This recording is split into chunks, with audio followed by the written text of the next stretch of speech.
तुम्हाला बघून मी इथून तुळजापूरून आले होते लग्नाला. तर तुम्हाला बघून त्यामुळे नाही आधी माहिती माझे सहकारी म्हणाल नाही काही माहिती घ्या त्याच्याबद्दल. आता तुम्ही अध्यक्षात एकदम जाऊन विचारू नका शब्द परत गाडी वळवली आतून.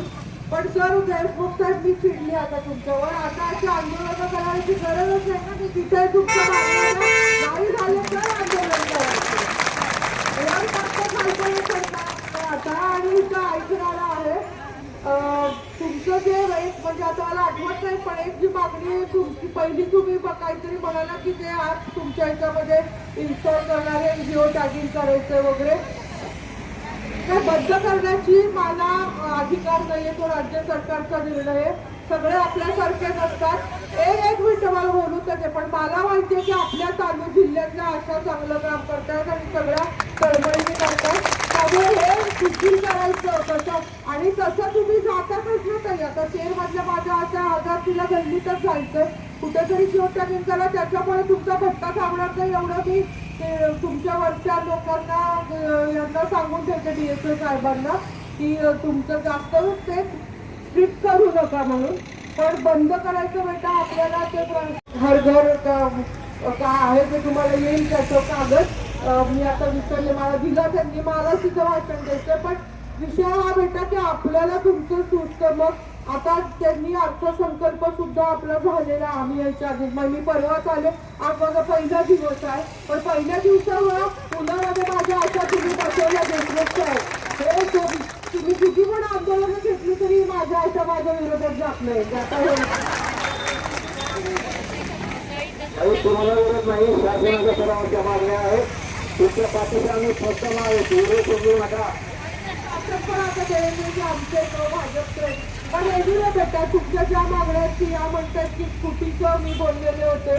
आपण आपलं कपाटचं पण केलं आणि मी पैसे बघते बेटा. मी जसा शब्द दिला मला थोडा वेळ द्या. मी आज माझा पहिला दिवस आहे त्यात पण उगा एखादी लग्नाचं आणि ते आज विषय झाला म्हणजे मला थोडा वेळ द्या. मोबाईल सुद्धा मी देण्याचं आणि स्कूटी तुम्हाला फिरावं लागतं पण फक्त थांबा देते थोडंसं. मला थांबा की ग्रामपंचायतीतनं मला देता येईल का कसं. काल जेव्हा मीटिंग झाली तेव्हा आपण निर्देश दिले 15 दिवसामध्ये HODनी जो ग्रामपंचायतीचा निधी आहे त्याच्यामध्ये काय देण्यात यावं. मग ते कुपोषित बालकांचं कुपोषितचं पण म्हणलं कसं अंडे द्यायची का प्रोटीन पावडर त्याच्यामध्ये मोठ्या ग्रामपंचायतीला तुम्हाला मोबाईल किंवा स्कूटी मी बघते ना त्यांना कपाट तर झालं कपाट घेऊ आपण. आता याच्या पुढचं मोबाईल स्कूटी जे तुमचं मला आता मोबाईलपेक्षा पण तुम्हाला स्कूटी महत्वाची आहे. सगळ्यांना देणं अवघड होईल जाईल म्हणून मी हिला विचारलं की सगळ्यांना नाही स्कूटी कोणाला द्यायची त्याचं क्रायटेरिया आम्हाला थोडा म्हणजे टप्प्याटप्प्याने सगळ्यांना देऊ काही. पण आता थोडं गटप्रवर्तकाचं मला त्याची पण यादी टोटल आशा किती आहेत आपल्याकडे जिल्ह्यात आशा आणि गटप्रवर्तक मग बघू ना यावर्षी निदान गटप्रवर्तन आलं पुढच्या याच्यामध्ये. तुम्ही काळजी करू नका बेटा. मला जरा अभ्यास करू द्या आणि आरोग्याचा निधी इकडून काढून मला समजतंय तुम्हाला उन्हातानाचं. मला स्वतःला गाडीशिवाय जमेना तर तुम्हाला चालेल फिरणं मला समजतंय पण फक्त थोडा वेळ द्या बेटा. मला समजून येणं असं तोंडाने कसं होतं आता आणि असं मी बोलणं आधी बोलणं आता जर्नीसाठी आपलं सक्सेसफुल झालं म्हणून ठीक झालं बेटा. त्यांचं बोलणं आणि मग न करणं कुठेतरी पत्रकार म्हणजे ते वेगळं होऊन जातंय. त्याच्यामुळे नाही जर्नीसाठी काल मी आता आल्याला विचारलं की शनिवारी मीटिंग घेतली काही शुक्रवारी नाही त्या दिवशी वर्किंग नव्हता तर जर्नीसाठी ना पैसे ठेवले नसेल बजेटमध्ये हो म्हणे आहे. पण अजून काय करता येईल म्हणजे असं मी विचारलं काही आणि आता थोडं मला अभ्यास करायला मला काही वाचायलाच वेळ मिळत नाही बेटा. इतके लोक घरामध्ये तुम्ही काही अजिबात काळजी करू नका. आणि ॲप जे आहे ते थोडंफार तुम्ही करा. मी DSO साहेबांची चर्चा करते पण त्यांना पण असं आपले पॅरामीटर आता आम्ही पण वरतून म्हटलो की BC आरोग्याचे शिक्षणचे शिक्षण आरोग्य एक मेन गोष्ट आहे आणि उमेदचं म्हणजे दरडोई उत्पन्न वाढवं तर त्याच्यामुळे DSO साहेबांनी थोडं केलं असेल.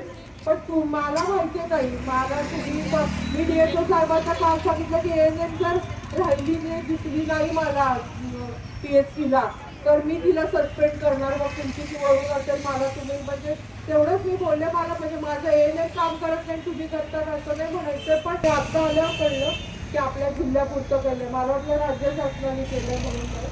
तर ते बघते बेटा मी. आत्ता मी शब्द देते ना अधिकाऱ्यांना पण विचारून काय ते. आणि त्याच्यात तुम्ही तुमचं काय होणार नाही एवढं काळजी करू नका बेटा. याच्यात फक्त आपले पॅरामीटर वाढवायचे आणि चर्चा करू. परत तुम्ही ऑफिसला एक दिवशी या काही लोक, तेव्हा आपण हे करू. आता पण नंतर चहा प्यायला तर काहीचं चहा पाठवून दिलं एवढ्या वेळेला. बाकीचा तुळजापूरचा जो विषय आहे की काही मागचा विषय आला नाही, आधीचे 200 रुपये, ते सगळं मी उद्या व्हिडिओची मीटिंग बोलवली आहे तुळजापूरच्या. आणि डीएसओ साहेबांसारखे हा कागद मला द्या तुम्ही, ते बी करून द्यायचं, त्याचा काही विषय नाहीये. काही थोडासा कसं आता 9 वर्ष बेटा प्रशासक होते, म्हणजे मधलं करोनाचं माझं केल्यानंतर सगळं थोडंसं अधिकारी पण बदलले. पण डीएसओ साहेब आपले चांगले. तुम्ही काळजी करा. ते अभ्यास त्यांचं पण म्हणणं ऐकून मी. आणि तुम्हाला काही त्रास होणार नाही त्याचा, तेवढं मी सांगते. पण तुम्ही पण आपल्या जिल्ह्यासाठी काम करतात ताई. मी तुम्हाला नेहमी म्हणायचे की एक अर्चना पाटील सगळीकडे पण बायकांजवळ पोहोचू शकत नाही म्हणून तुम्ही जा. तर त्या हेतूने आपल्याला काम करायचंय. आणि तुम्ही 1000 रुपयावर केलं काही पैशासाठी.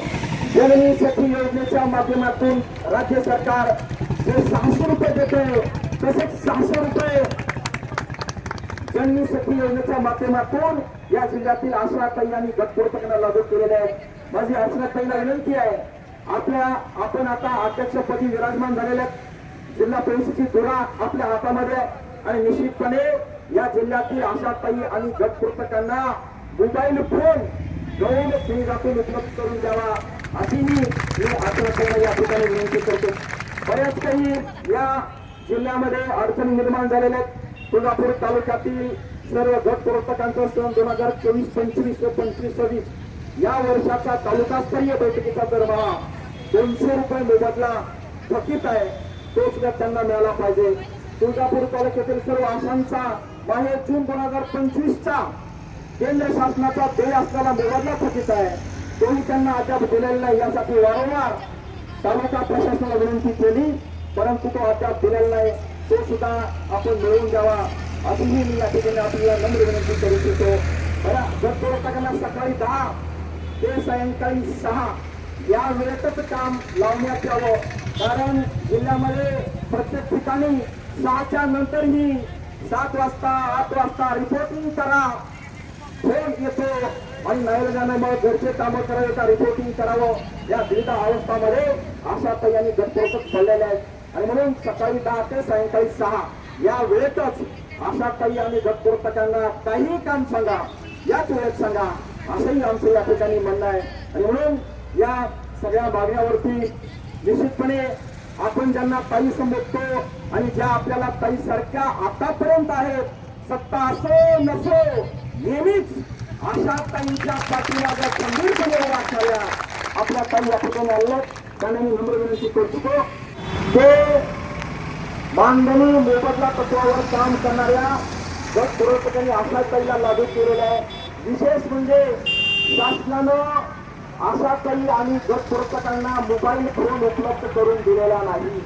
हे सगळं काम खाजगी मोबाईल फोनवर करणं हे कितपत योग्य आहे, असा माझा प्रश्न या ठिकाणी जिल्हा प्रशासनाला मी आपल्या माध्यमातून विचारू इच्छितो. मॅडम,